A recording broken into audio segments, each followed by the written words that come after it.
stack right there, maybe? Okay. 1 second. Just check on her. Let me get this. No, we don't need a fire while we're here. Right. Okay.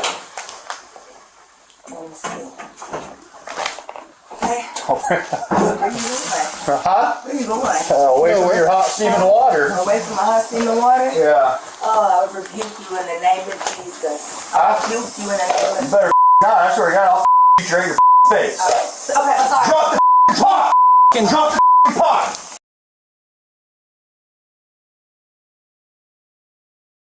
When a grieving mother steps forward with a bombshell revelation, it's impossible to ignore. Sonya Massey's tragic death left a community in shock, but the truth behind it is even more chilling. Her mother, a woman who spent sleepless nights piecing together the puzzle, now claims that the police, those we trust to protect us, may have orchestrated a sinister plot. In a world where justice is supposed to prevail, how could something so dark and twisted unfold under our noses? And did the police set Sonya up? Today, we dive deep into the allegations that have everyone questioning just how far corruption can reach. But before that, don't forget to subscribe. Now, let's find out. The authorities were far from clueless. When Sonya Massey dialed 911 to report an intruder, it wasn't the first time they had been contacted. In the days leading up to this tragic event, Sonya's house was the source of several emergency calls. One of those calls was made by her mother, Donna Massey, who informed the police that her daughter was experiencing a mental breakdown. Donna's voice was filled with concern as she pleaded with the officers, saying, "I don't want you guys to hurt her."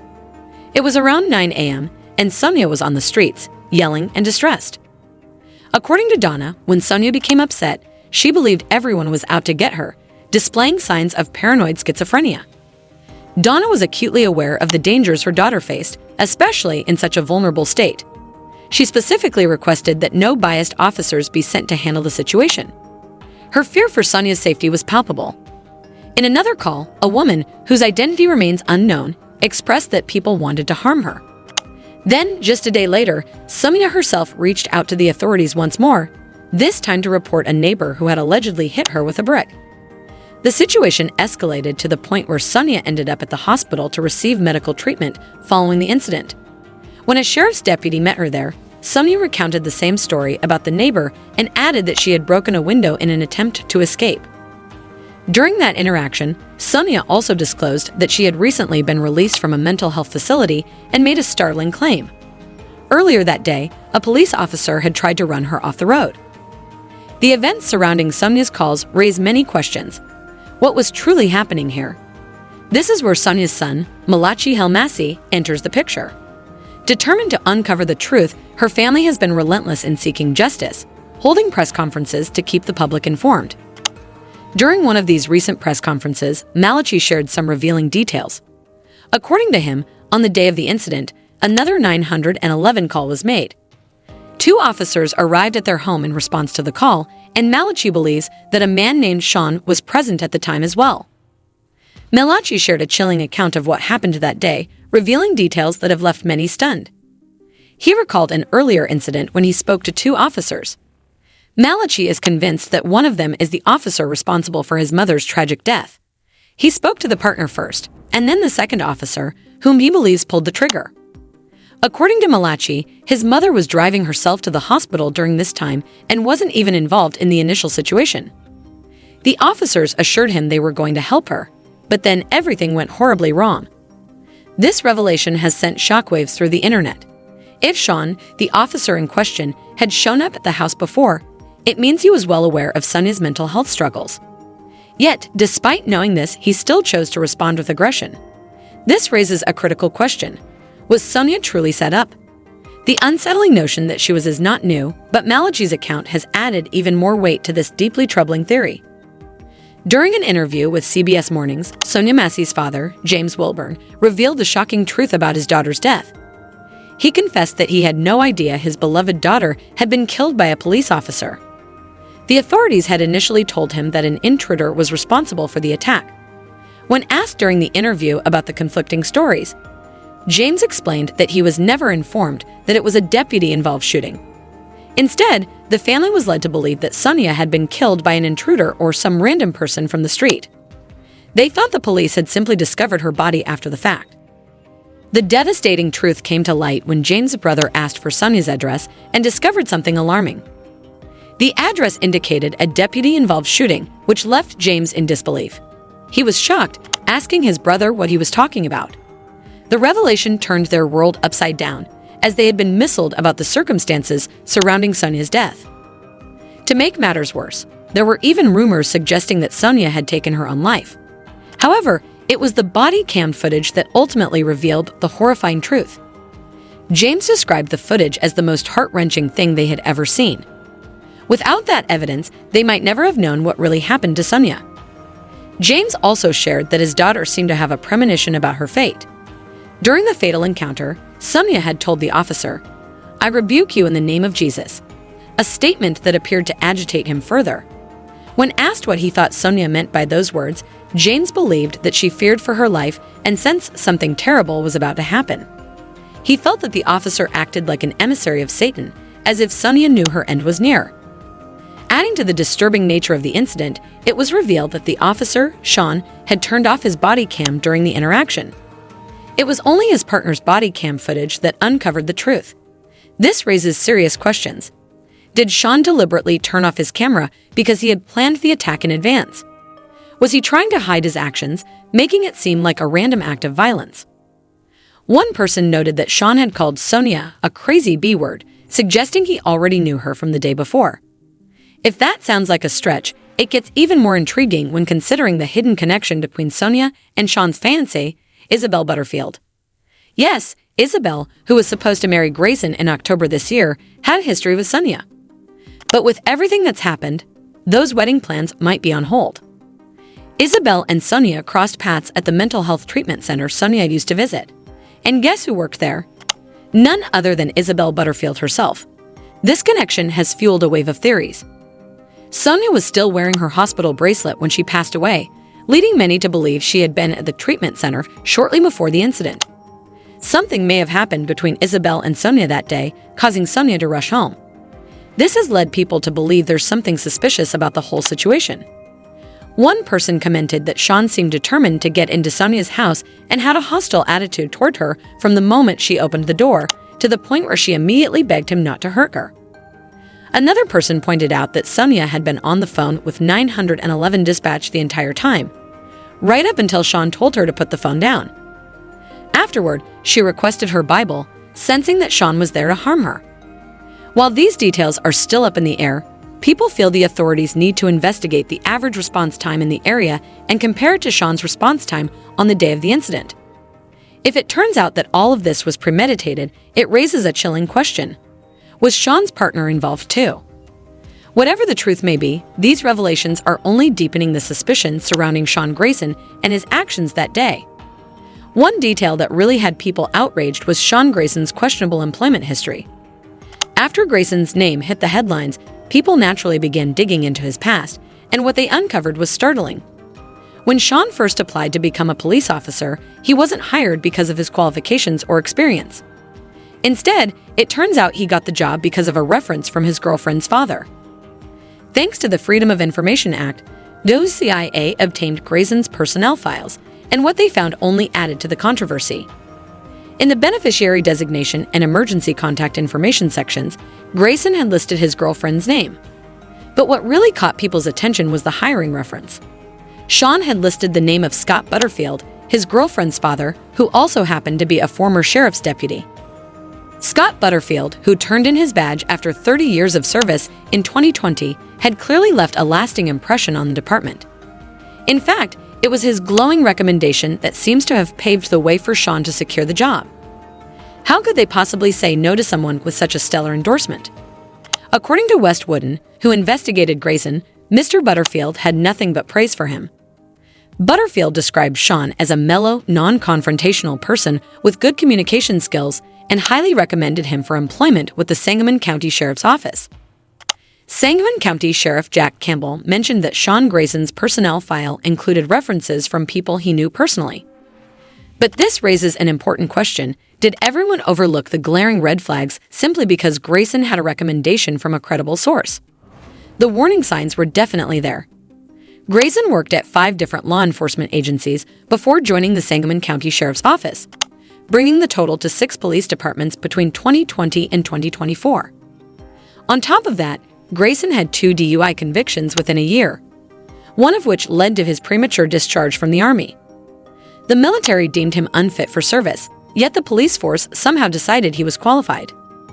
A psychological evaluation of Grayson from May 31, 2023 concluded he was fit to serve, but it did note a significant issue. Grayson was aware that he often moved too quickly and needed to slow down to make sound decisions. He was advised to take high-stress management classes, but astonishingly, he never attended them. Even more alarming is that Sheriff Campbell claimed he wasn't aware of any problems at Grayson's previous workplaces, yet records obtained by Doe CIA paint a different picture. These files reveal that Grayson had been investigated twice for his conduct, raising serious questions about why these concerns were ignored and why someone with such a troubled history was allowed to continue serving as an officer. At the Logan County Sheriff's Office, Shawn Grayson's reckless behavior became a glaring issue during a high-speed chase. His supervisor explicitly ordered him to terminate the pursuit, but Grayson chose to ignore it. As he continued the chase, Grayson made the dangerous decision to turn off his sirens and lights, attempting to avoid detection. This move backfired when he collided with a deer, causing significant damage to his vehicle. Realizing the gravity of his actions, Grayson knew he was in trouble, stating, "I'll definitely be terminated because a buck just smacked the side of my driver's side door." When questioned by his superiors, Grayson admitted to violating direct orders from a supervisor. Despite acknowledging a mountain of policy violations, he astonishingly remained employed. In another troubling instance from 2022, while working for the Auburn, Illinois Police Department, Grayson's conduct raised more red flags. According to a report from the Auburn police chief, Grayson struggled with basic tasks like report writing, a concern that might be forgivable. However, what couldn't be ignored was his aggressive behavior and his decision to post about his arrests for illegal substances on social media, showcasing a serious lapse in judgment. Despite these glaring issues, Sangamon County Sheriff Jack Campbell chose to overlook them. Instead of addressing these concerns, Campbell provided a twisted justification for why Grayson's troubling history was dismissed. This pattern of ignoring red flags paints a concerning picture of why someone with such a troubled record continued to wear a badge, putting both the public and fellow officers at risk. In the midst of scrutiny, comments from Shawn Grayson's former employers highlighted that he needed additional training, a remark not unusual for someone with his level of experience. For deputies in Sangamon County, further training is standard, so Grayson was sent to a mandatory 16-week academy, just like any other new or lateral transfer deputy. What raised eyebrows, however, was the dismissive attitude towards Grayson's past, including his DUI convictions and questionable employment history. Rather than seeing these as red flags, some viewed them as signs of his ambition to move up to larger, more structured departments. The reasoning seemed almost ludicrous, especially when Sangamon County Board member Mark Ayers, who is responsible for hiring deputies, revealed he was never informed about Grayson's troubled past or the negative reports from his previous employers. This revelation left many questioning the hiring practices within the police department. How could someone with such a problematic history be trusted so blindly? The involvement of Grayson's father-in-law, who backed him despite the glaring issues, further complicates the matter. It begs the question, are those who supported and hired Grayson also partly responsible for the tragic outcome? But the controversy doesn't stop there. Amid the public outcry, Grayson's grandmother-in-law decided to publicly defend him, penning an op-ed titled, "Does anyone care about Shawn Grayson's family or the horrifying reality they are dealing with?" Her words struck a nerve. She began by addressing the protesters, questioning their motives. "What are you protesting?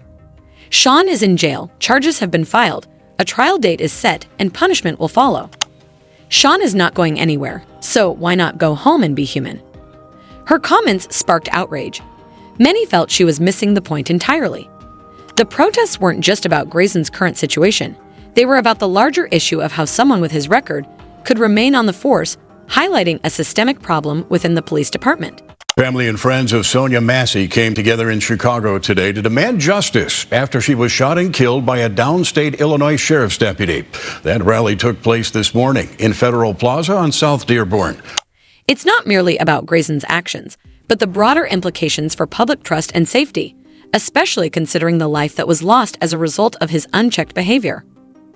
Even if Shawn Grayson ends up in handcuffs, it won't bring back the life that was lost. The audacity of some, cloaked in hypocrisy and white privilege, to tell protesters to simply go home is beyond comprehension. The protests aren't just about Grayson being behind bars. They are about questioning why someone with his background, a record of 4 years and 6 jobs, coupled with 2 DUI convictions, was ever allowed to wear a police badge in the first place. How could someone with such a history be in a position of authority, ultimately leading to the tragic death of an unarmed black woman? And then there's the nerve of Sonya Massey, Grayson's grandmother-in-law, who wrote an op-ed asking if anyone cares about Shawn's family and the horrifying reality they're dealing with. She lamented the impact on Shawn's fiancée, an innocent young woman who was supposed to marry him in October, saying her life is now destroyed, as well as the emotional devastation faced by Shawn's future in-laws who loved him dearly and still do. But the public's reaction was one of outrage. Why should Grayson's family be seen as the true victims here? What about the children of the mother whose life he took? What about Sonya's family who had to bury her? The focus on Shawn's fiancée's emotional turmoil, calling it an emotional death, completely disregards the unimaginable grief of Sonya's family who had to bury her for real.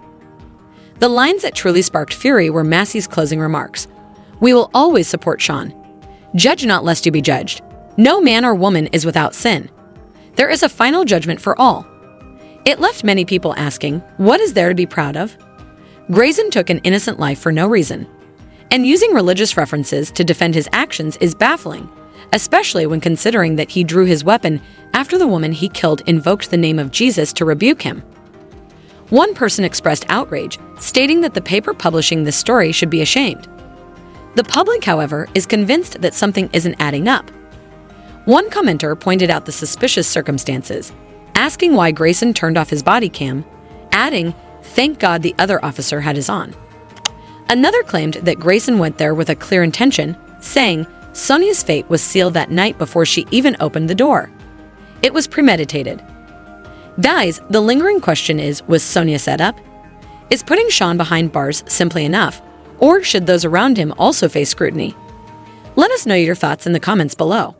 Then, check out this next video if you don't know Jaguar Wright rips into Diddy after 30 hours in jail. And don't forget to subscribe. See you in the next video.